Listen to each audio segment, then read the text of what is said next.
All right, we're talking about the perfect migraine diet. So a quarter of Americans report having migraines. If you think about that, a fourth of Americans are dealing with migraine headaches. It's terrible.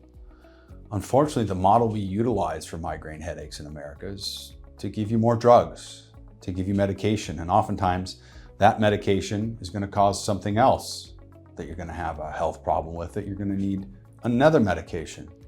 So we're going to go over what we do to help with migraines. And in this episode, we're discussing specifically what we need to be doing in terms of your food and your nutrition. So number one thing you want to do, suffering from migraine, is you want to log your food. You want to write down exactly what you're eating so you can find any similarities for any triggers that might be coming on. Okay. The second thing, what I want you to log in is also charting when you get the migraines. Right? What's the frequency that you get them? What's the intensity? What time of the day? What was the weather like?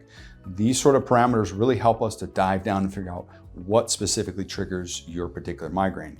Now, the third thing, we need to deal with the common triggers, right? What foods are most common going to trigger migraines?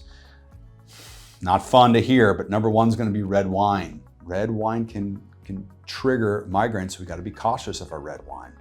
Those of our cheese lovers, sorry to tell you, the second trigger is going to be fermented cheeses. So we got to be extra cautious depending on the kind of cheese. Chocolate, I know this is not fun. All the great stuff in life. Red wine, cheese, and chocolate can also be a trigger of these migraines.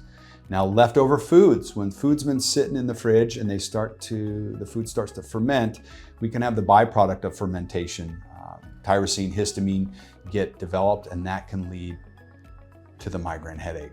So we definitely want to be cautious and log exactly what we're eating. We want to log the type of headache, or excuse me, the intensity of the migraine, the frequency, the duration, the weather. All of those are very, very important.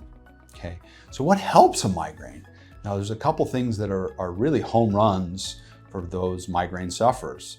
Now, as a chiropractor who's consistently seeing patients doing amazing under care, the first thing I want to recommend outside of diet would be to check the upper cervical, right? The top of the neck, 86% of all headaches stem from there. So remember, this isn't a head problem when you're dealing with a migraine headache.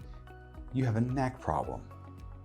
Now, foods we can be utilizing and supplements we can be taking to help with the migraine, first and foremost, is definitely going to be omega-3 fatty acids, right? Our brain is made of fats, and good omega-3 fatty acids, these are fats that are good for our brain and very helpful for migraine headache sufferers. The second thing is going to be magnesium. Now, guys, there's a lot of different kinds of magnesium.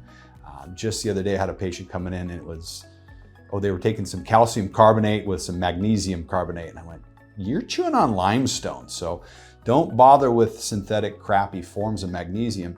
Get magnesium glycinate. This is a very, very helpful form. Help calm down the muscles and also help facilitate sleeping. 200 to 300 milligrams right before bed can be a real nice way to help calm down the migraine and get you to sleep. Third thing you can do is supplement with B vitamins, in particular B2. Okay, riboflavin, very helpful for migraine sufferers. Last thing I'm going to recommend for you is some peppermint oil. Peppermint oil on the little roller balm. You can place it either on the temples here or right at the hairline. This essential oil is very helpful for calming down the intensity of a migraine headache. So those of you that are suffering from migraines, hopefully you can try to log your foods, log your headaches, figure out the common triggers, and then supplement accordingly with omega-3s, magnesium glycinate, vitamin B2, and use peppermint oil as a big help. Hope this helps, guys. Please share or like this video. We'll talk to you again soon.